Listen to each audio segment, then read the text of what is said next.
안녕하세요. 3일경제 독립TV입니다. 자, 새벽 일찍 출발해서 전라북도 고창에 와서 도덕현 대표님 한국에서 최초로 포도나무 한 그루에 4,500송이를 달아서 아마 세계적으로도 최고라고 들었는데요. 안녕하세요, 대표님. 네, 안녕하세요. 네. 네, 간단하게 소개 부탁드리겠습니다. 네, 저는 고창에서 이 포도 농사를 짓고 있어요. 근데 네. 고집이 세가지고 평생 유기농을 하고 있죠. 지금 35, 6년 됐네요. 유기농 한 지가. 아, 대단하십니다. 네, 그리고 지금 포도나무 하나가 네. 4,500송이까지 달게 만들고 면적을 300평까지 만들어서 지금도 이제 내주 가지고 900평 정도 땅을 차지하고 있는 포도나무를 운영하고 있어요. 네. 대표님, 요 뒤에 보이는 게 이제 수령이 22년 됐어요. 지금. 아, 22년 됐고 22년. 여기가 한 300평 정도의 지금 송이가 4,500개 정도가 달려 있다는. 네, 2017년도에 네. 최고 기록으로 4,500송이를 하고 네. 그 2020년도쯤에 봄에 갑자기 영하로 떨어져가지고 네. 나무가 이렇게 가해 쪽으로 조금 이렇게 고사가 돼가지고 그거 잘라내갖고 지금 한 250평 되고 송이수도 한 4,000송이 정도 왔다 갔다 할 거예요 지금. 대단한. 조금 네. 줄였어요. 예. 자, 그럼 지금부터 우리 대표님이 어떻게 유기농 포도로 성공하셨는지 자세하게 좀 알아보는 시간을 갖도록 하겠습니다. 네. 네, 저는 잠깐 빠져서 이제 대표님 간단하게 농장 소개 부탁드리겠습니다. 우리 농장은 지금 여기 있는 농장이 2,000평이에요. 2,000평이고 토양 자체가 이 발효형 토양을 만들었기 때문에 우리 농장은 3군데가 있어요. 지금은 옛날에 젊었을 때는 7군데 했는데 지금 3군데 있는데 전부 다 나무 심기 전에 토양 만들기 먼저 했어요. 탄소 순환농법으로 토양을 딱 조성해서 발효형 토양을 만들어 가지고 나무를 심게 되면 이렇게 큰 거목으로 이렇게 나무가 자랄 수가 있어요.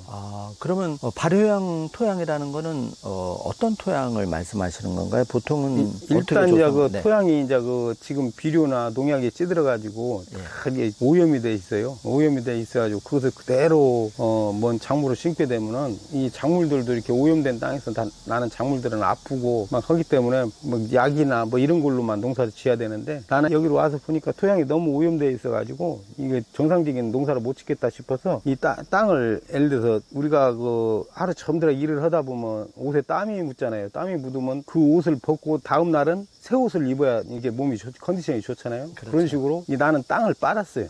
땅을 빨래빨듣기 싹 빨아가지고 토양의 오염물질을 싹 빨아내고 그러고 난 다음에 이제 인터넷 검색해 보시면 나오겠지만 내가 만든 농법이 탄소 순환 농법이라는 농법인데 이것도 이제 전국에 계시는 유기농 고수들을 찾아다니면서 토양 만들기를 배워가지고 그분들한테 이제 배워서 그 토양을 만들어서 이렇게 하다 보니까 그 땅을 만드는 방법이라는 것을 이렇게 이름을 지어야겠다 싶어서 탄소 순환 농법이라고 이렇게 해서 농법을 만들었어요. 그렇게 땅을 만들어서 심으면은 우리 집에 이렇게 보면 알지만 이 내주가 지금 900평을 차지하고 있어요. 포도나무 내주가. 네네. 그리고 내주에서 약 5톤 이상 따요. 많이 딸 적에는 6톤까지도 따고. 예. 이런 포도밭을 이제 만들 수가 있어요. 토양만 잘 만들면. 그러면 예를 들어서 3kg 한 박스로 하면은 6톤이라 그러면 대략 계산해도 2,000박스 이상 이렇게 되는. 우리 집은 2kg짜리하고 4kg짜리가 있기 때문에 예. 2kg짜리로 했을 때 3,000박스 정도 되죠. 그러면 네 그루에서 그 정도로 한다는 건 얼핏 상상이 잘 안 가는 그런 건데. 우리 집은 이제 키로에 2만 원이기 때문에 2kg짜리 4만 원 받기 때문에 예. 이게 3,000송이가 아니고 3,000상자가 아니고 2,500상자라 해도 예. 1억 나오는 내나무에서. 포도 내나무에서 1억을 매출을 올리는데 올릴 그것도 수가 있어요. 유기농이다 보니까 더 맛은 좋고 건강에도 좋은 거죠. 그리고 이것은 우리 집 마스코트고 이 포도요법이나 자기 건강을 생각하는 사람들은 이 포도를 지금 미리 예약을 할 정도로 인기가 좋아요. 그럼 혹시 이제 3일경제독립TV를 보시는 시청자분 중에 우리 대표님 유기농 포도를 꼭 좀 맛보고 싶다 그러면 좀 서둘러서 예약을 해야 될 것 같네요. 이게 예약이 아니라 열이 오시는 게 좋고 예. 우리 집은 이렇게 예를 들어 택배를 전혀 하지 않는 건 아닌데 예.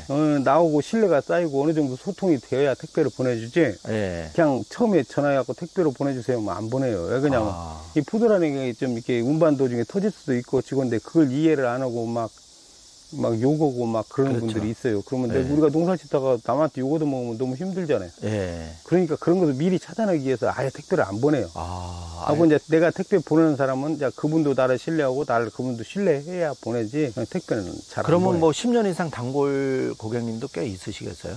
지금 우리 집에 한 사람이 작년에 기준했을 때 한 분이 1,200만 원어치 가져간 사람도 있어요. 뭐 선물용이나 이렇게 해서 거의 포도요법을 하는 가족인데 예. 딴 데 포도를 먹으면 아픈데요. 근데 네. 우리 포도를 먹으면 너무나 기분 나고 좋다고 한 가족이 전부 포도육분만 하는 집이 있어요. 그럼 대표님 포도도 있고 즙 같은 것도 있으신가요? 네, 즙도 이제 그 나중에 수확해서 상품을 다 팔고 네. 이제 비품으로 즙을 만들어서 팔죠.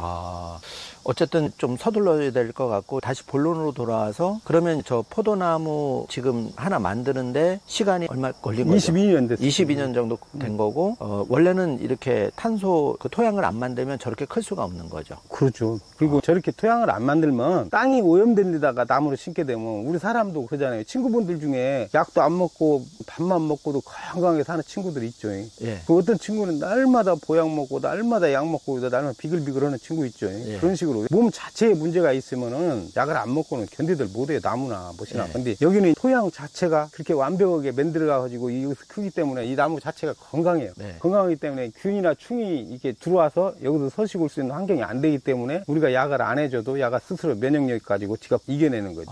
그러면 대표님 그 농약을 이제 전혀 안 치신다고는 들었는데 옛날에 천연 농약 그 제조법으로 해서 그 농약 횟수도 그러면 좀 줄어들겠네 일반 농약 그렇죠. 치는 다른 농장보다는 줄어든다고 봐야 되고 우리는 유기농을 하기 때문에 이제 화학 농약은 전혀 쓸 수가 없어요.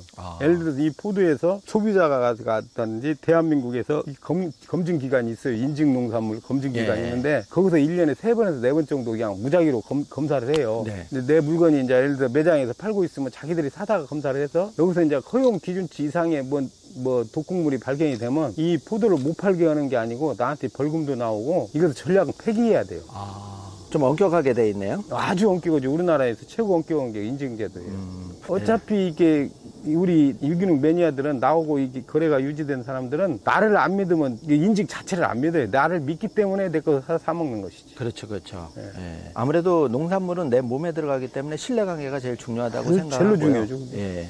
그럼 대표님 초기에는 정말 고생을 많이 하셨을 것 같아요. 왜냐하면 유기농이라는 게 처음에는 밭도 만들어야 되고 시간이 좀 걸리잖아요. 그럼 초기에 좀 어려움을 많이 겪으셨을 텐데. 이제 이 만들고 토양 만들고 농산물 이렇게 농사 잘 지고 하는 것은 얘네 유기농을 하면서 최고 힘든 게 뭐냐면 사람이 살다 보면 이 남을 속이고 사기칠 수는 있어요. 예. 근데 살면서 최고 힘든 게 뭐냐면 남을 속였을 때가 아니고 내가 나를 속였을 때요. 내가 나를 속였을 적에 최고 부끄럽고 그러거든요. 근데 유기농 하다 보면 그런 일이 생겨요.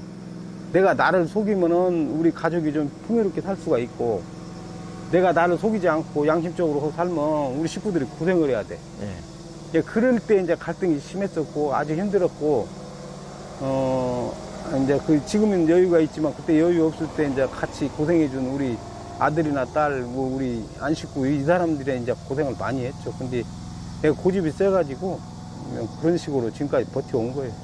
그럼 대표님 유기농을 결심하시고 어느 정도 수확을 손익분기점이라고 할까요? 그게 된 게 한 몇 년 정도 지나셔서? 7, 8년 지나서예요. 그럼 7, 8년 동안은 정말 왜 그러냐면 고생을... 그 전에 재배는 성공했지만 이 다른 사람한테 나를 어필하고 나를 인정을 받으려면 시간이 많이 걸려요. 왜 그러냐면 이것을 먹어보고 자기가 느끼고 이 유기농 먹는 사람들은 너무 미각이 민감하기 때문에 자기가 먹고 이거 어느 정도 감동이 되어야 다른 사람한테 권해요. 그래가지고 우리 집은 내가 스스로 홍보해가지고 뭐 내 포도 사 먹는 사람이 하나도 없어요. 하나도 없고 우리 농장에 와서 포도를 이렇게 먹어보고 좋으면은 자기 아들한테 주고 딸한테 주고 그 딸하고 아들이 또 여리저리 해가지고 이런 식으로 이렇게 쭉 퍼져가지고 이렇게 고객층이 형성됐기 때문에 농사지어서 판매하는데 여러 사항이 없죠. 근데 판매한 소비자들한테 인정받는 데까지 기간이 한 7, 8년이 걸렸지.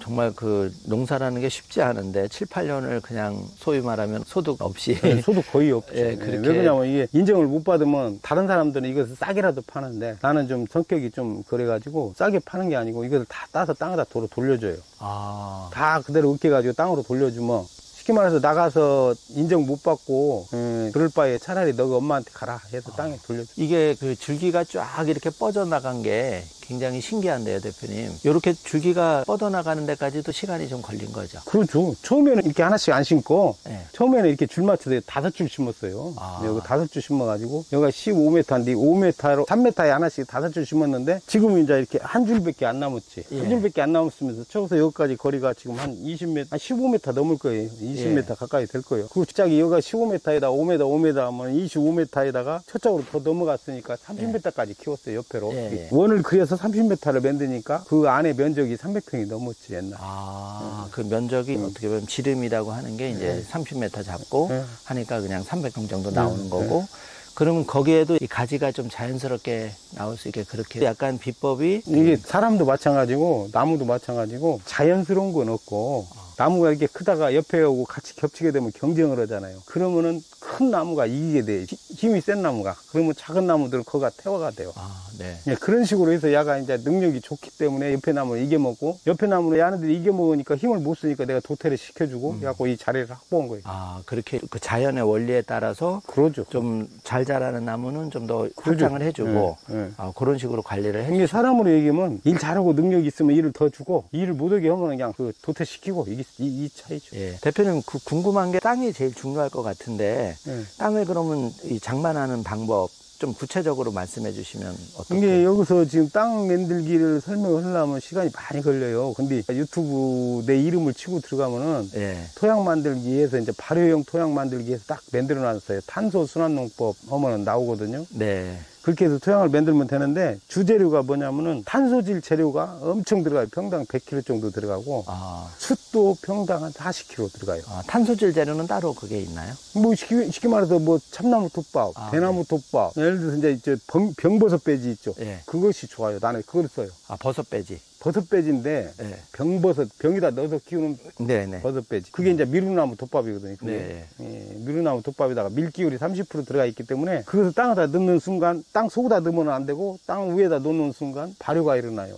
그럼 땅 위에서 발효가 되면 한 두세 달 있다가 그놈을 같이 땅하고 섞어줬을 때 땅이 발효형 토양이 되는 거지, 처음부터 재료가 좋다고 땅 속에다 넣어버리면 그 땅 속에서 썩어버려, 그것이. 썩는 거하고 이건 틀리다는 거네요? 썩는다는 얘기는 현기성이고, 발효는 호기성이거든. 매주 있죠, 매주. 매주 같이 만들어야 돼, 땅. 발효를 시켜야 돼. 그냥 살아있는 땅으로 이제. 그렇지. 미생물이 살아있어야 돼. 방성균이 이게 뜨글뜨글해야 나무가 건강하고 병도 안 생기고 그러는 거예요. 네, 그렇게 됐구나. 그리고 이게 하우스도 천창이 이렇게 열려가지고 순환이 일어나야 되고. 위에가 공기가 통할 수 있도록. 그렇게 돼 있네요. 그래야 나무가 스트레스를 안 받아. 그러면은 열매 맺히는 것도 송이 관리도 나름대로 해주는 건가요? 이게 나무가 1년에 이제 싹 나서 열매 열고 낙엽 펼 때까지 그 기간이 너무나 행복하면 그 다음에도 이 열매가 잘 달리고 수정도 잘 되고 그래요. 왜 그러냐면 이 과일이 열리는 나무는 사람으로 여자고, 여자 중에서도 임산부예요. 근데 이 야네들이 건강하고 잘 먹고 기분이 좋고 그래야 호르몬의 기능이 왕성해지고, 그래야 열매가 잘 달리죠. 어떻게 됐든 열매라는 건 자식 아니에요. 그러면 야네들이 호르몬의 기능이 좋아야 자식이 잘 생기지. 이 스트레스 받고 그냥 이렇게 병에 시달리고 온도에 시달리고 그러면 그 다음에 뭐 안 열어요, 열매가. 그렇게 안 하는 것이 이제 우리 재배자들이 책임지고 해야 되고, 이것은 이제 내가 항상 얘기지만 여자지만 이 나무는 내 부인이다 생각하고 항상 기분을 맞춰주려고 기분도 맞춰주고, 뭐 먹는 것이랄지 뭐 환경이랄지 이런 것을 항상 신경 써주기 때문에 해마다 이렇게 너무 많이 나한테 혜택을 주고 그래요. 그러면 비료 같은 거는 어떻게 신경을 써요? 비료는 우리가 농사 짓고 나서 이게 낙엽이 되고 난 다음에 쉽게 말해서 그 농사 다 끝난 다음에 겨울에 여기다가 이제 위에다가만 줘요. 위에다가만 주고 그 농사 질직에 물을 푹 한번 주면 그 위에다 준 것 자체가 땅속으로 싹 들어가고 흔적도 없이 사라져요. 토양에 있는 미생물들하고 토양에 있는 곤충들이 싹 그것을 위하고 밑에 오고 다 이렇게 섞어놔버려. 자연스럽게. 기계로 어떻게 할 필요도 없고 그냥 그대로 섞어져 버려. 그렇게 되면 이제 땅에 온전히 흡수가 돼서 또 다음에 체력이 된다는 거죠. 이게 토양이 완성됐다는 뜻이요, 그게. 예를 들어서 이것을 사람이 인위적으로 넣으면 물리적으로 이거 파야 되는데, 우리는 안 파도 그 뿌린 것들이 일주일만 물 주고 일주일만 있으면 싹 흔적도 없이 사라져. 이 땅으로 싹 스며드는 거예요. 그대로 곤충들이 갖다 집어넣고 뭐 미생물이 분해오고 그러니까 쫙 그냥 없어져 버려. 그러면 소위 말하면 이 땅에는 지렁이도 있고 아주 그런. 이 좁은 땅은 지렁이가 많아야 돼요, 안 좋아요? 없어야 돼요. 많아야 되는. 누구한테 배웠어요, 그걸? 그냥 들은 것 같아요. 그건 아닌가요? 그게 잘못됐어요. 잘못된 것이 많아요. 이 토양에 지렁이가 많으면 그것은 썩은 토양이고 썩어가는 토양이에요. 지렁이가? 그럼 지렁이가 왜 많아요, 땅에? 많은 이유가 뭘까요? 그냥 뭐 땅에 숨구멍을 내준다고 들었는데 그건 아닌가 보죠. 숨구멍은 내주는데 지렁이가 많이 사는 이유가 뭐냐고. 지렁이는 현기성, 물 습기가 많은 데를 좋아하고, 지렁이가 많이 산다는 얘기는 지렁이가 먹이가 많다는 얘기예요. 아, 지렁이한테는? 예, 지렁이 먹이가 많다는 얘기는 분해가 되지 않은 유기물이 많다는 얘기고, 유기물이 많은 것은 이 시궁창 같은 냄새나는 토양 있잖아요. 그런 네. 데가 유기물이 많아. 지렁이 먹이가. 그러면 그 땅은 오염된 토양이고 작물이 자라면서 병치레만 할 수밖에 없어. 근데 많이 있는 지렁이가 싹 살고 그거 먹을 거 다 먹고 똥 싸고 그러고 나간 땅, 그 땅은 좋은 땅이에요. 아, 그럼 지금 이 땅이 그런 상태라는 거네? 그러죠. 호기성으로 바뀌었으니까 지렁이는 이제 이 땅에서 없지, 다른 데로 갈 없지. 수밖에. 있어도 이 조그마한 지렁이가 있는 게 아니고 손가락같이 굵은 뱀 같은 지렁이들이 최고 밑에서 많이 밑에서 활동을 하지. 아, 그렇구나. 예. 그리고 지렁이가 많은 토양은 좋은 토양이 아니고 현기성 토양이면서 농약을 많이 해야만이 되는 땅이고, 이 지렁이가 없으면서도 이렇게 쉽게 말해서 쥐며느리랄지 그 풍뎅이랄지 저렇게 등이 딱딱한 벌레가 많은 땅은 발효형 토양이면서, 그런 토양에서 자라는 것은 나무가 건강하고 채소를 먹어봐도 더 맛있고 향기도 좋고 그러는 거예요. 대표님, 그 산소하고 질소도 중요하다고 들었는데 그것도 잠깐 설명해 주시면 이게 저 공기 중에 있는 질소가 아주 좋아요. 무한 에너지요. 아, 질소가? 예, 공중 질소를 농민이 활용할 수만 있으면은 뭐 비료 같은 것이 필요가 없어요. 아, 비료에서도 질소를 이제 인위적으로 주는데 그 네. 공기 중에 질소를 활용하는 게 제일 좋은 방법이라 이거죠. 활용할 수가 없어. 근데 식물도 활용을 못 하고 예. 사람도 활용을 못 해. 근데 이제 언제 활용이 되냐면 우리 이게 여름에 그 천둥 번개 치면서 소나기가 막 오죠. 네. 그러면 그 다음 날 보면은 그냥 식물들이 그냥 새파랗게 마치 그냥 뭔 영양제 먹은 것 같이 파릇파릇 이제 너무 좋잖아요. 예, 예. 그게 왜 그러냐면 그 플라즈마 현상에 의해서 천둥 번개 치면서 공기 중에 질소가 녹아가지고 그냥 쉽게 말해서 연면시 변과는 똑같아요. 예. 그렇기 때문에 좋아지는 거예요. 근데 안에도 식물이 공중질소를 먹는 방법은 이 위에서 나는 풀이나 쉽게 말해서 그 탄소질 재료를 여기다 아까 말한 탄소질 재료를 넣고 수분을 공급을 하게 되면 그 공기 중하고 그 탄소질 재료하고 닿는 데서 쉽게 말해서 발효가 일어나, 미생물이 일어나갖고, 그래가지고 거기서 미생물하고 발효시키면서 그 공중질소를 사용을 하는 거예요. 미생물이 발효되면서. 그래갖고 공중질소를 거기다가 응집을 해가지고 땅에다 이제 공급을 해주는 거지. 네. 이제 그게만 잘 되면은 뭐 비료, 농약, 비료 같은 건 아예 쓸 일이 없어요. 나 같은 경우에는 평생 내가 그 자랑 같지만 아까 저기서 봤지만 나라에서 주는 신지시인상 받고 대산농촌상도 받았는데 그 농협에서 주는 새농민상이라고 있어요. 그것을 내가 못 받았어요. 근데 못 받은 이유가 있어. 왜 못 받냐고는 새농민상도 농협에서 줄 적에는 내가 농협에다가 무슨 도움이 돼야 상을 줄 거 아니에요. 근데 내가 지금 40년 가까이 농사를 지었지만 농협에서 파는 농약을 한 번도 산 적이 없어. 예? 그게 뭔 쉽게 말해 이용은 안 했다는 게 농협을. 네. 그러면 또 농협에서 파는 비료를 써야 될 거 아니에요. 비료도 하나도 안 써. 그러면 비료도 안 쓰지, 농약도 안 쓰지. 그러면 농협에 도움이 안 되잖아. 근데 거기다 대고 또 돈이라도 좀 빌려가고 이자도 주고 그러면 얼마나 이쁘겠어. 근데 절대 돈도 안 빌려. 네? 돈도 안 빌리고 또 뭐 농협에서 파는 보험이라도 넣어야 되는데 보험도 안 넣어. 그래서 새농민상은 나는 몇 번 추천은 됐는데 네. 심사에서 떨어졌다는 소리를 들었어요. 근데 내가 봐도 당연히 떨어져야 정상이지. 내가 농협에 도움을 안 줬는데 왜 거기서 상을 받아? 어떻게 보면 유기농을 정말 너무 잘하신다는 반증이기도 하네요. 그렇죠. 농협도 뭐 상 줄 적에는 저 사람한테 상 주고 내가 농협이 도움을 좀 뭐 홍보가 돼야 되는데. 네. 네. 전혀 도움도 안 주고 뭐 앞으로도 도움 줄 가능성이 전혀 없으니까 상 줄 이유가 없죠. 근데 어떻게 보면은 우리나라 농민도 조금 다른 관점으로 대표님처럼 농사꾼을 꿈꾸는 젊은 친구들도, 청년 농부들도 유기농을 도전해서 내 몸에 들어가는 거니까 가격이 좀 비싸거나 그래도 사는 사람은 계속 산단 말이에요. 그런 식으로 해서 수출도 하고 그러면 더 뻗어 나갈 텐데. 이게 수출은 몰라도 네. 우리나라 유기농이 절대적으로 부족해요. 아직도. 예. 지금도 부족하고 앞으로도 부족할 거예요. 더 부족할 거예요, 앞으로. 예. 그리고 아까도 말씀드린 대로 이 수요는 있어요. 내 몸 수요는 생각하는 있는데 분은 많잖아요. 지금 성현 농업인들이 유기농 하려고 하는 사람들이 아예 제로에 가까워요. 하려고를 안 해. 왜 그렇죠? 왜냐면 힘들게 살려고를 않고 자기가 땅 사서 자기가 스스로 땅을 만들어야 되거든, 유기농 토양은. 예. 근데 그러려고 하는 사람이 없어. 왜 그러냐면 지금은 뭐 농사 좀 지면은 그냥 자기가 희생하는 것 같이 말을 해요. 요즘 젊은 애들 얘기하는 거 보면. 그래가지고 뭐 정부에서 뭐 다 지원을 해줘야 된다는 식으로 얘기를 하는데, 유기농은 정부에서 지원을 해준다기보다는 지가 스스로 그 신앙 같은 사고방식이 있어야 가능한 건데, 그런 사람이 점점 없어져요. 지금 청년 농업인들이 유기농 온다는 사람이 거의 보기가 힘들어요, 이제. 그래도 대표님처럼 이렇게 유기농을 잘 하시는 분한테 멘토로서 그런 시행착오나 이런 걸 좀 줄이면서 좀 빠르게 이렇게 정착할 수도 있다고 생각이 되는데, 방송을 보시고 혹시 그런 분들이 있으면 또 이게 이제 내가 이제 지금 현재 상황에서 조언을 해준다면은 네. 지금 젊은 애들이 유기농 하는 사람이 전국적으로 거의 없어요.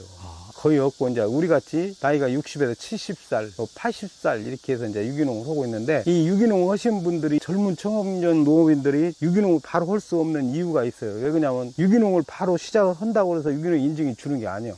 지금은 법이 많이 바뀌어서 6년이나 7년 있으면 인증 받을 수 있지만 유기농 인증을, 근데 우리 때는 11년 걸렸어요. 전농약 3년, 무농약 3년, 전환기 유기 3년, 그 다음에 이제 그 유기농을 받으니까 10년, 11년 걸렸는데, 지금은 이제 전농약이 없어져가지고 무농약 3년, 전환기 유기 3년, 그럼 6년이잖아요. 그럼 7년째 유기농을 받을 수 있는데, 그 7년 동안 그 노력을 해서 유기농 받으려고 하는 사람이 없다니 말이에요, 지금 현재. 근다고 해서 그 법을 바꿔가지고 처음부터 유기농 인증을 줄 수는 없어. 근데 이제 그 택시 보면 개인 택시 있죠? 예, 면허. 예, 개인 택시를 사면은 개인 면허를 받을 수 있잖아요. 예. 그러니까 인자 젊은 애들이 유기농을 하려면 처음부터 이렇게 들어가서 고생하지 말고 돈이 좀 들더라도 정부 정책을 뭐 해서 돈을 이게 어떤지, 그 다음에 부모한테 어떤지 자우지한 자본금을 가지고 유기농 잘 하시는 분 농장을 그대로 흡수를 하는 거예요, 지가. 아, 그걸 인수를 하면? 네, 인수를 하면 이제 유기농 인증이 그대로 이전이 되기도 하지만, 그분들한테 이제 그 농사 지었던 것을 이제 그대로 전수를 받는 거야. 1년이고, 그대로, 1년이고, 예. 2년이고. 예, 예. 전수 받아갖고 그대로 가면 그분 수입이 지 수입이 되는 거지. 아, 그거 좋은 방법이네요. 좋은 방법이죠. 왜냐면 유기농 하신 분 중에는 나이가 70, 80도 이제 은퇴하시려는 분도 계실 거란 말이죠. 나부터도 지금 조금 더 오고 이제 은퇴하려고 그러는데, 나는 이제 여러 사람이 찾아와서 이제 그런 식으로 이제 유도를 하고 있고 이 얘기를 하는데, 그냥 그렇게 해가지고 내가 버는 소득을 지가 벌면은 이제 내가 뭐 내 자랑이 아니라 나는 그 대한민국 좀 유명한 사람이니까 그 명성까지 지가 인수를 하는 거지, 그게. 그렇죠. 그 도덕형 농원이라는 게 인수가 되고 그게 발전시키는 거죠. 2대, 3대로. 이제 젊은 사람이 와서 내 농장을 그대로 인수를 받고, 이제 내가 이제 은퇴를 하더라도 이제 내 농장에 내가 만들었기 때문에 애착이 가기 때문에 내가 갖고 있는 노하우를 그냥 한꺼번에 바로 전달은 못 해주지만, 그때 1년 지나서 이렇게 해야 된다. 1년 동안 쭉 가르치고 2년 동안 딱 가르치고 오면 이제 지가 나하고 똑같은 이제 농업 지식을 가질 수가 있는 거지. 한꺼번에 또 많이 가르쳐 준다고 금방 흡수하는 건 아니니까 2, 3년 이렇게 이렇게 경험을 해봐야 되니까, 그죠?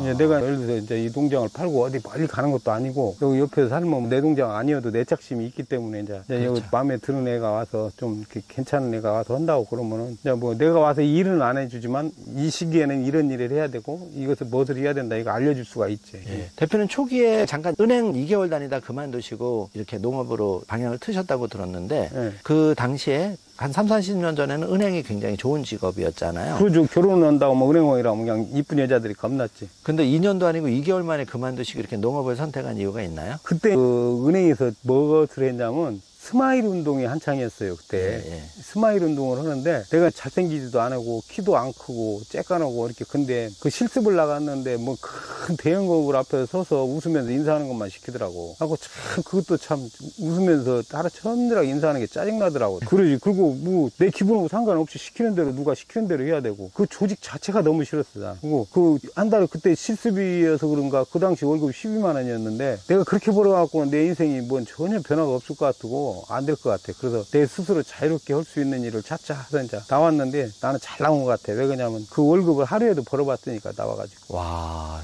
그만큼 이제 열정이 있으셨고, 그런데 처음 이제 그 유기농으로 방향을 2, 3년도에 트시고 했을 때는 고생을 많이 하셨다고 들었는데, 전국에 유기농 고수를 많이 찾아다니셨다면서요? 예, 전국에 있는 유기농 고수, 예를 들어 내가 포도를 해야겠다 그러면 포도 고수, 고수, 완전히 그냥, 예를 들어 이제 뭐 박사가 아니고, 시험 봐갖고 박사가 아니야. 나는 박사는 별로 안 좋아하고 책도 별로 안 좋아해. 근데 그 사람이 돈을 잘 버는 유기농 고수, 평당 이 고단가를 올리면서 수입을 올리는 현실적인 고수, 이분들만 찾아다녀갖고, 내가 맨 처음에 찾아간 것이 감, 단감, 대봉감, 이거 고수 찾아가갖고 뭐 몇 달 동안 텐트 치고. 그 집 앞에서?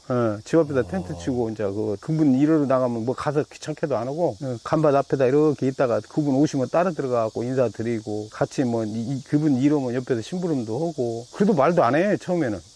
근데 이제 계속 그것이 길어지니까 그분이 이제 감동시켜서 그분들이 이제 이쁘게 봐주시고 가르쳐 주시고, 또 그 다음에 이제 포도 배우고, 내가 농사 친 것은 전부 다 나는 실패해 본 적이 없어가지고.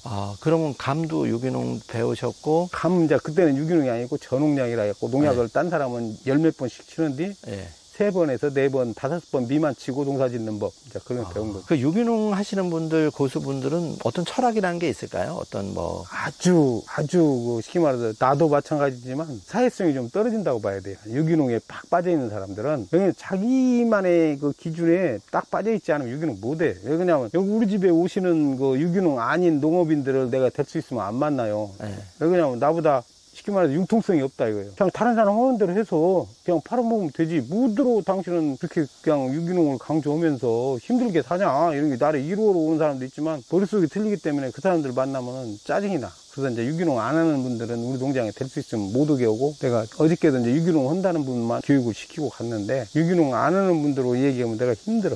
그럼 유기농을 하시는 분은 나름대로 수입이라는 거는 보다도 더 어떤 가치관이나 뭐 그런 보람이랄까 그런 게 있을 것 같은데. 그렇죠. 예. 제일로 중요한 게 그거예요. 이게 나는 이제 소비자들한테 뭐라고 얘기하냐면 맛하고 향은 기본입니다. 근데 내가 첫째 내세우는 것은 안전성입니다. 아, 안전성. 예, 이거 먹어가지고 내 몸이 좋아야지. 이거 먹고 어디 아프고, 지금 씨 없는 포도 막 그 지베린 바른 포도 뭐 색깔란이라고 약친 포도 이런 것들 먹으면, 민감한 애기들은 먹으면 이렇게 먹으면 애기 이 천정이 벗겨져. 그만큼 이제 해롭다는 거네. 아주 안 좋지. 그리고 환자들이 먹으면 고통을 받고. 그럼 환자분이나 몸이 안 좋은 분들 쓰고 유기농 먹어야지. 과일을 먹어야 예, 되는데. 근데 우리 집에 그런 분들이 이제 더 찾아오죠. 그럼 그런 데 대해서 사명감이나 또 그분들이 드시고 뭐 몸도 나아지시고 향상되는 거 보면 거기서 보람을 찾는다는 보람을 거죠. 찾죠. 그리고 진짜 내가 뭐 보약을 안 먹는 사람인데 그 내급 포도를 사 먹는 그 환자분들이 자기들이 먹어보고 좋다고 막 약도 갖다 주고 막 그래. 왜 그러냐면 내가 오래 살아야 자기들이 이제 좋다 이거야. 그러면서 나를 이렇게 챙겨주는 사람들도 많아요. 상부상조 시너지가 네, 그게 자기들이- 선순환이 되는 거네요. 어떻게 보면 서로 아껴주고. 그렇죠. 그러면은 그 쉽지는 않은 길인데, 이 만약 유기농을 꿈꾸는 청년 농업인이다. 그러면은 아까 말씀하신 대로 유기농 잘하는 분, 연세 있는 분의 농장을 인수받는 방법도 있고, 아니면 내가 한번 해보겠다 그러면 좀 어떤 방법으로 하는 게 제일 빠르게 좀 실패하지? 이게 이제 특히 이제 농업을 하려고 하는 것 자체가 어떻게 보면 착한 거예요. 착하고 순수한 건데, 나는 이제 그 농업을 하려고 하는 사람들한테 딱 해주고 싶은 말이 딱 한 가지예요. 그 목표가 돈이면은 처음부터 농사 치면 안 돼요.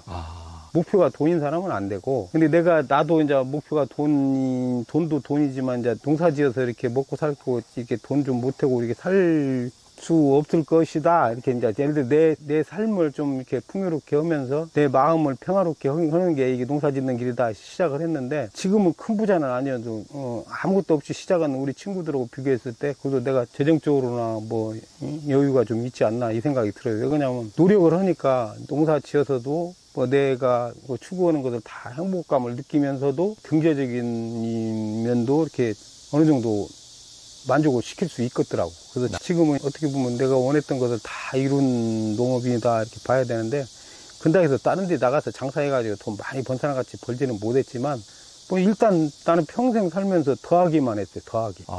곱하기를 배우들 안 했어. 나는 인생을 살면서. 그러니까 지금 이제 66살인데 내가 농사 짓기 시작한 지가 36년 동안 농사 지면서 더하기만 한 거야. 더하기. 계속 발전이 됐다는 네, 거죠. 처음에는 내 능력이 농사 짓는 능력이 1밖에 안 되니까 더하기 1밖에 못 해. 하고 이제 쭉 이렇게 살다 보니까 이제 내 능력이 5가 되니까 더하기 5가 되는 거야. 하고 나중에는 이제 내 능력이 이제 50이 되니까 더하기 50이 되는 거고. 36년 동안 계속 더하기를 하니까 답은 말 안 해도 어느 정도 나오잖아요. 그리고 내가 36년 동안 딴 사람들은 나 같은 규모의 농사를 치면은 농약값만 3천만 원 들어가요. 그러면 다른 사람 3천만 원 들어가는데 나는 안 들어가. 그럼 3천만 원 곱하기 36년 해봐. 그게 얼마예요? 와, 그러면 쉽게 말하면 유기농은 처음엔 힘들지만 갈수록 농약값도 안 들고 비료도 안 들고 또 관리는 상대적으로 좀 손이 들어가고. 근데 내가 지금 모아놓은 돈을 가만히 생각해 보면 농약값하고 비료값 그것만 해도 뭐 수억 진짜. 그지 수십억 되지. 네. 와. 역발상을 하면 유기농이 한국 사람들은 부지런하고 또 그러죠. 근성이 있으니까 한번 도전해 볼 만한. 당연히 도전해 볼 만한 건데, 요즘 사람들은 이렇게 쉽게 말해서 너무나 빠른 것을 원해. 좀 이렇게 대기만성이 아니고 내가 오늘 뭔 일을 하면 내일 결과가 나오기를 바란다고. 그러면은 이제 유기농 못 한다 이거지.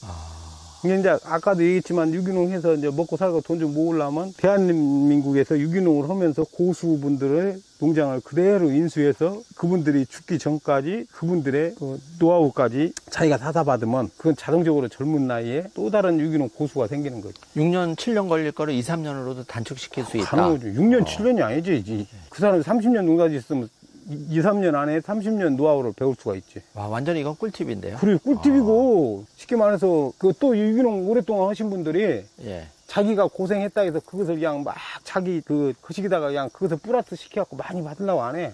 이게 어느 정도 자기가 투자한 거에 대한 그거고 이렇게 토지가 보고 이렇게 만들어 놓은 거 이거 어느 정도만 받으면은 아마 거의 다 남겨줄 거예요. 그 노하우는 돈으로 살 수는 사실 없는 건데. 어마어마한 건데. 그것을 하려고 하는 사람들은 겁나 이뻐해. 그거. 유기농 하는 사람들. 왜냐면 그만큼 드무니까. 예, 이 나무 같은 경우에 옛날에 그 국가 부두사태 영화 나왔었죠. 예. 그게 나왔던 그 비도파 회장님 아실랑가 모르겠네. 김우철 회장님이라는 분이 지금 안양에 수목원을 만들고 있어요. 예. 포도 전용 수목원을 만든다고 이것을 사간다고 3년을 나한테 와서 이거 캐다가 거기다 심는다고.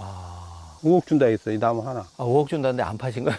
안 파는 왜 못 팔지? 아니. 내가 그 노인양반한테 뭐라 했냐면 83살 먹었더만 그때. 회장님 지금 사우디로 이민 가면 살겠어요? 못 살겠어요? 내가 물어봤어. 그랬더니 내가 지금 뭐로 사우디로 이민 가냐고. 그 회장님이 지금 사우디 가시면은 적응을 못 하고요. 결국 고생만 하다 돌아가십니다. 그랬어. 그리고 이 나무도 그리 파서 옮기면 고생만 죽으라고 하다 죽어요. 근데 그거 알고 있는데 내가 왜 팔아요? 안 팔아요. 그랬더니 뭐라고 하니? 자기 부하 직원들이 전부 다 서울대 교수들이고 나무 박사들인데 절대 안 죽는다 이거예요. 그래서 내가 뭐라 했냐면 금괴로 더 고통받다 죽어요. 나는 안 팔아요. 그래서 5억 준다 이거 안 판다 이거. 보통 일반인 같으면 5억 주면 금방 팔고. 아니 모르지. 이제 다른 사람은 내가 마음을 알 수가 없고 네. 나는 그랬다 이거예요. 그래갖고 그분이 이제 나를 그 수목원으로 고용을 하려고 연봉 얼마 10년 계약 해가지고 그런 것까지 실무자까지 다 만났는데도 내가 그 회장님한테 나는 아버지 말도 안 듣고 살았는데 내가 당신들 말 듣고 살겠어. 나는 그렇게 안 할라요. 그리고 내가 여기서 농사지어도 당신들 연봉은 버는데 무드로 가서 꿀꺽수 받으면서 당신 그 시기를 하겠어. 그러고 내가 아는 사람이 그것도. 야. 저도 여기 우리 도 대표님이 대단하시다고 생각이 되는데, 저라면 5억이면 1억만 줘도 약간 마음이 흔들렸을 것 같은데. 아니, 절대 안 돼. 근데 유기농은 대표님 말씀 듣고 보니까 결국 나무를 생각하고 그 토양을 생각하기 때문에. 그죠. 이 돈에 관계없이 그 옮기면. 그리고 야가 1년이면 2천만 원 이상을 주는데. 응? 지금 5억 그 은행에다 넣으면 1년에 2천만 원 줘요? 안 나오죠. 안 나오죠. 네. 근데 하나 주잖아. 네. 근데 이것을 황금알 낳는 거의 뱃속에치 그냥 싹 꺼내보려고 한꺼번에 오면 야 죽어버리면 어떡하라고. 차라리 그 회장님이 그냥 거기에 맞는 그렇지. 토양에 맞는 네. 포도나무를 심어둘라 했으면. 아니 그렇게 하기로 했는데 내가 이제 그 자기들하고 월급 받고 이제 거기서 이제 나보다 같이 근무하자고 그러는데 네. 뭐 조건이 좋았어요 그때. 네. 연봉 한 10년 해갖고 15억 하고 5억은 계약금이고 1년에 1억씩 해서 그 연봉을 주기로 하고 또 뭐 아파트를 주는 건 아니지만 우리가 살 수 있게 사택 하나 주고. 와, 대박. 차도 한 대 주기로 했는데 다 누구 규제받고는 안 사는 사람이라고. 그러고 내가 안 간 사람이야. 야, 역시 대단하시네. 3일 동안 가서 그 양반 호텔에 가서 엄청 맛있는 것을 많이 먹고 왔을 때가. 정말 대표님이 남다른 면이 있으신데요. 대표님 지금 이제 포도도 있고 뭐 감도 있고 복숭아도 있고 유기농으로 할 수 있는 작물이 여러 가지가 있는데 대표님이 생각하시는 그래도 그 유기농에서 조금 고수득 어떤 그런 작물이 따로 있을까요? 기왕이면은 뭐 물론 내 적성에 맞는 품종도 있겠지만. 근데 우리나라에서 그 유기농 해서 한 만큼의 이제 대가를 얻으려면 작물이 중요한 게 아니고 자기 능력이 중요해요. 예를 들어서 아까 말한 복숭아 같은 경우에도 유기농 하는 사람들도 힘들어하는 게 복숭아예요. 근데 우리나라에 그 유기농으로 복숭아를 해서 고소득을 올리는 분들이 몇 분 계셔요. 이게 그분들이 이제 내가 유기농 배우고자 했을 때 선생님이었고 그분들이 내 멘토였고 나의 우상이었지. 나는 그 기술센터나 뭐 농촌지능청이나 이런 박사들이 하는 강의를 들어본 적이 없어. 가설 안 해. 왜 그러냐면 그 사람들은 시험 보기 위한 박사지 농사 지키기 위한 박사가 아니더라고. 그래서 내가 이제 프랑카드에다가 딱 내 철학을 써놨어. 예. 결과를 능가하는 이론은 존재하지 않는다. 저건 이제 이론을 누가 주장하냐면 박사들이 주장하거든. 그렇죠. 결과물이 나와야죠. 근데 결과가 없어 그 사람들은. 이론만 있지. 저기 다 써놨잖아요. 열매를 다 땄지 말고 네 능력을 다 대라. 쉽게 말해서 지가 노력하지 않으면 결과가 없다 이 뜻이었어. 어떻게 보면 대표님이 유기농 농사하면서 힘든 과정을 겪고 그런 마음가짐을 여기다가 이렇게 다 프랜카드로. 철학을 써놓은 거예요. 왜 그러냐면 우리 집에 농사를 배우고자 하는 사람들이 많이 오는데 그냥 뭐 자기 노력하지 않고 쉽게 어떻게 벌라고 오는 사람들이 많더라고. 근데 농업은 절대 그렇게 되는 게 아니다 이거지. 예, 저도 뭐 텃밭을 좀 갖고 보면 진짜 이게 어려운 게 식물은 뭐 뜻대로 되는 게 아니잖아요, 진짜. 근데 이제 그것이 뜻대로 되는 게 아니고 자기가 그 식물이 그 내가 원하는 대로 크게끔 만들지 않았으니까 뜻대로 안 되는 거예요. 아직까지 부족한 점이 그게 100이라면 지 탓이지 남 탓이 아니다. 식물은 제 할 길을 하는데 사람이 그걸 못 해주는 거죠. 그러지. 아, 아니 그리고 아들이나 장가 가서 아들이나 딸 놔놓고 그냥 뭐 훌륭하게 만들라고 날마다 공부해라 해도 가가 공부하냐고. 그 지가 공부를 할 수 있게끔 뭔가 계기가 있어야 되고 뭐 지 목적이 뚜렷해야 공부를 한단 말이에요. 친구들 봐봐. 1등 가는 애들 꼴등 가는 애들 보면은 1등 가는 애들이 왜 1등이 가고 꼴등 가는 애들은 왜 꼴등이 가는지 다 나오잖아. 친구들을 봐도. 그래서 찾아보면. 예. 네. 대표님 이렇게 비닐하우스를 한 거는 유기농이라고 해도 비 같은 거를 포도가 직접적으로 맞는 게 안 좋기 때문에 그런 거죠. 포도나무에 예. 직접적으로 비가 문제가 아니고 네. 비닐하우스를 한 것은 그 비도 막아야 되지만 더 결정적인 게 충이에요. 충. 아, 충. 예, 충인데 예. 특히 말해 우리 집은 저 바깥으로 전부 다 모기장이 쳐져가지고 아, 이 포도나무가 최고 이제 무서운 게 이제 나방 종류거든. 나방. 네네. 나방 종류를 차단을 해야 돼. 아, 그리고 이제 애래충들이 많기 때문에 예, 예. 노지에서는 농약 안 하고 농사 짓는다는 것은 아예 불가능하다 이렇게 생각합니다. 그렇기 때문에 비닐하우스를 통해서 1차적으로 그 보호막을 해주고 아무리 유기농이라도 그리고 테두리에 또 모기장을 쳐서 나방이나 모기 종류를 그걸 차단시킨다는 거죠. 여기 나방 들어가고 알까버리고 지금 이파리 이거 싹 먹어버려. 아, 그 유기농이니까 더 맛있는 거죠. 이제 아니지. 유기농이니까 벌레들이 안 좋아하지. 왜 그러냐면 예. 유기농이기 때문에 이게 뻣뻣하거든. 예. 이게 벌레들이 별로 안 좋아해. 여는 것을 좋아하는데 이제 예. 우리는 비료를 안 쓰기 때문에 벌레들이 별로 이제 좋아하는 스타일은 아니에요. 이게. 그래도 피해는 볼 수 있으니까 그렇죠. 그거를 이제 차단하는 의미에서 그렇게 되는 거고. 그리고 밭은 해마다 이렇게 탄소 농법으로 보완을 해주시는 건가요? 이게 위에다만 깔아준다니까. 지금 이거 포도나무 심을 때만 땅을 팠지. 예. 심고 나서는 한 번도 땅을 판 적이 없어. 그렇기 때문에 내가 그 많은 면적을 농사를 이제 우리 안 심고 둘이 해도 해나갈 수 있는 거지. 이것을 해마다 뒤적거리고 다시 심고 어찌고 한다면 이거 못해. 그래도 흙이 자연스럽게 숨 쉬면서 그 이렇게 건강한 흙으로 돼서 계속 관리가 된다는 그렇지. 지금 얘기죠. 현재 우리가 서 있어도 느낌이 안에가 무슨 뭐 비어있는 느낌이잖아. 네, 좀 이게, 그런 느낌이 들어요. 예, 그런 느낌이 공급이 많다는 얘기 땅 속에. 예. 예. 보통은 포도밭에 가면 여기 이제 부직포하고 저기 뚜껑 비닐을 깔아서 그러지. 예. 딱 다 맞춰 있는데 예. 여기는 완전히 흙이니까. 절대 안 깔아. 비닐도 안 깔고 우리는 안 깔아. 그리고 왜 그러냐면 이 비닐을 깔게 되면 포도 뿌리가 땅 속에 있지 않고 비닐이 있는 대로 나오거든. 그러면 이제 겨울에 추워버리면 그 뿌리가 위로 올라온 놈이 얼어버려가지고 나무가 스트레스 받아. 안 돼. 그렇게 됐구나. 예, 그대로 놔두면 이렇게 물이 이제 이렇게 물 주면 물이 쑥 밑으로 들어가기 때문에 뿌리가 움직일 이유가 없어. 그냥 그대로 뻗으면 되거든. 자연스럽게 이제 밑으로 잘 들어간다는 거죠. 예. 대표님 그 혹시 실패하거나 그런 경험은 없으신가요? 이게 농사를 실패해본 적은 없는데 예. 처음에는 아까도 얘기했지만 이 소비자들한테 이 내 물건, 내 생산품에 대해서 내가 어필한 것 같이 효과가 있어야 소비자들이 인식을 했는데 그 인식시키는데 이 기간이 너무나 오래 걸려가지고 7, 8년 동안 수입이 거의 없다시피 한 거. 그것이 거의 힘들었지. 그리고 내가 인정받기 시작한 뒤로부터는 너무나 제 행복한 게 살고 있고. 그때 사모님이 고생 많이 하셨겠어요. 고생 많이 했지. 또 거기다 대고 이렇게 내가 성격이 완고해가지고 누가 와서 포도를 이렇게 내가 원하는 가격 아니고 싸게라도 좀 사가려고 하면 그냥 딴 농사꾼들은 주는데 나는 절대 안 줘야지. 전부 다 따가지고 대접을 못 받고 살려면 차라리 죽어라요. 그래갖고 땅에다 그대로 놓고 눌러버려. 근데 지금도 제 느낌에는 포도 가격이 한 박스에 너무 저렴한 것 같은데요? 아니, 내 것은 저렴하지 않지. 유기농으로 했는데. 이제 2kg짜리 4만원 받았기 때문에 적정 가격이라고 보고. 네. 저 아까 들어올 때 본 거 그 고급포도. 예. 그것은 이제 우리 집에서 이제 최고 비싼 게 그건데 그거는 1kg에 3만원 하고 2kg 6만원이거든. 그렇구나. 근데 그것도 여기 시골이기 때문에 그것이 그 가격이지. 지금 전주 쪽에서는 1kg에 5만원하고 10만원 받았지. 2kg짜리를. 완전히 차별화가 되네요. 그러죠. 왜 그러냐면 거기는 땅값이 50만원, 여기는 10만원밖에 안 가니까. 네. 대표님 이제 60대 후반에 접어드셨는데 앞으로의 대표님 계획이나 꿈은 어떤 게 있을까요? 이제 아까도 얘기했지만 이제 내가 지금 농장이 3군데 있어요. 3군데를 이것을 뭐 돈 아무리 많아도 이거 산다고 물려주라 한다 해서 물려주는 게 아니고 유기농을 해야겠다는 확고한 신념이 있고 그리고 또 내가 하던 대로 그대로 관리를 하겠다는 사람이 나오면은 뭐 우리 아들이 아닌 다른 사람도 나는 후계자라고 생각하기 때문에 이제 그대로 물려주고 가가 이제 이것을 정착을 잘 하게끔 옆에서 도와주고 뭐 나는 이제 너무 오랫동안 이제 너무 일을 많이 했기 때문에 내 몸도 좀 쉬어야 되지 않냐. 그리고 나보다 더 문제가 이제 우리 안 식구가 고생을 했기 때문에 안 식구도 쉬어야 된다 이렇게 생각을 하고. 이 계획은 이제 뭐 지금 이제 내가 60대 후반이니까 70까지만 하고 70 넘으면 이제 좀 쉬어야 되지 않냐. 예. 예를 들어 중고 자동차로 하면 내가 키로수가 너무 많이 탔어. 너무 또 열심히 사셨고.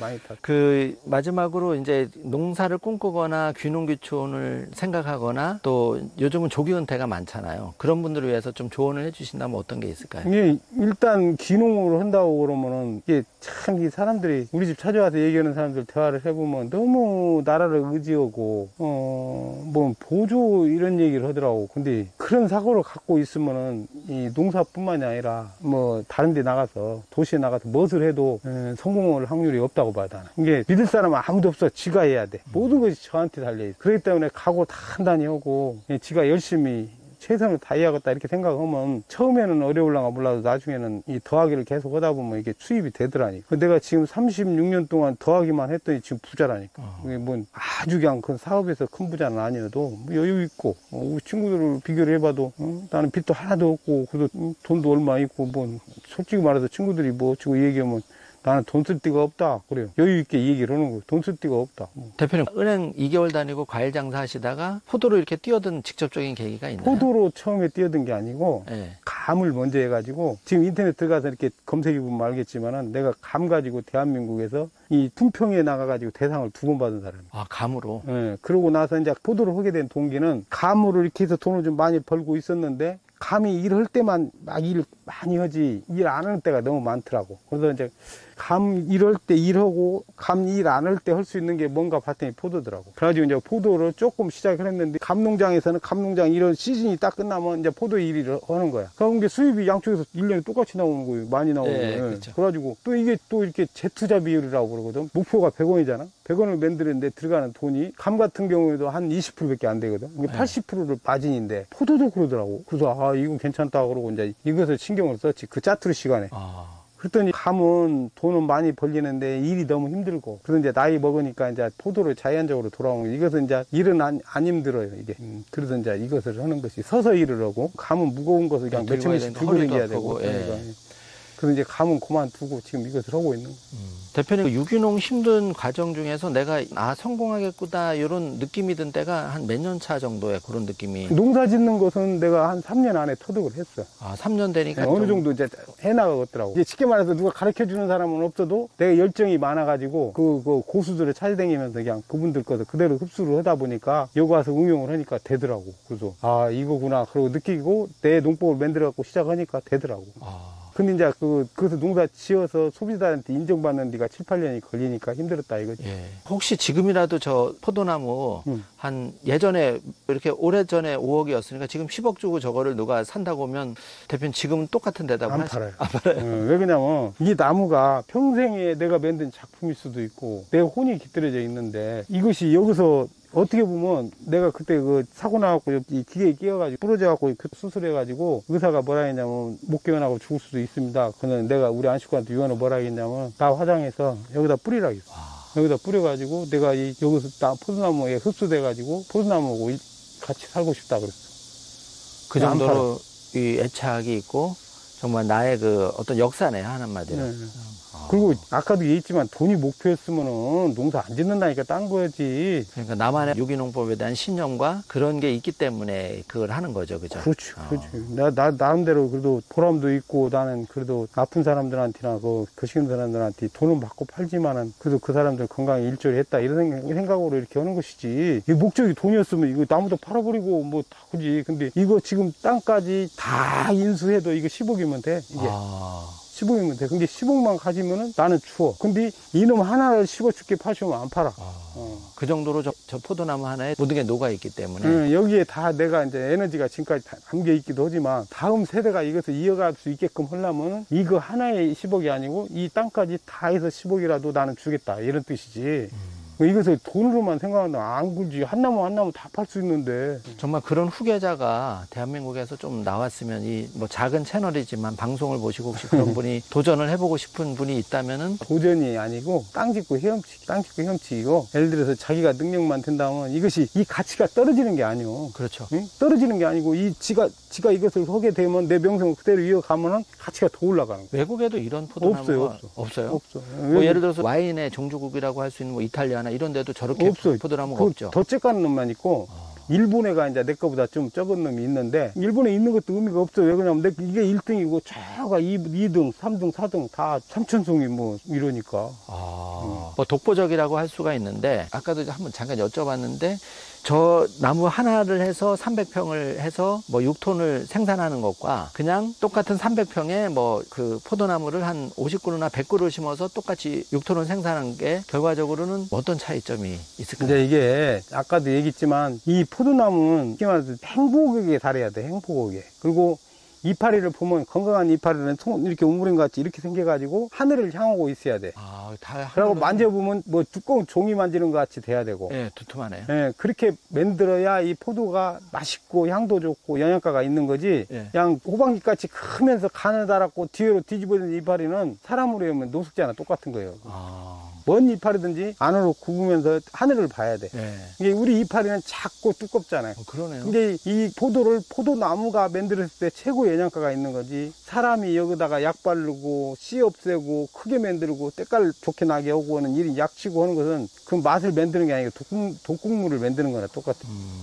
그런 게 절대 그 씨 없는 포도나 뭐 이렇게 너무 큰 포도, 너무 화려한 포도 이런 것은 좀 자기 건강을 위해서 섭취를 안 하는 게 좋지 않냐 이런 생각이 들어요. 대표님, 대한민국의 자존심이라고 할 수 있는데 앞으로도 우리 도덕현 대표님의 포도 나무 저거 정말 세계적인 포도나무인데 잘 이어졌으면 하고요. 네. 오늘 이렇게 3일 경제독립 TV 출연해 주셔서 감사드리고 3일 경제독립 TV 구독자 중장년층이 많으신데 네. 한 말씀만 좀 부탁드리겠습니다. 글쎄요, 이렇게 좀 화면으로 인사하게 돼서 좀 못 적은데요. 일단 이 포도나무를 지금 현재 그 전국에서 외국에서도 많이 오고 관광객들이 많이 오셔요. 그러니까 좀 궁금하신 분들은 와서 포도나무도 보시고 나도 좀 만나시고 그러면 좋겠습니다.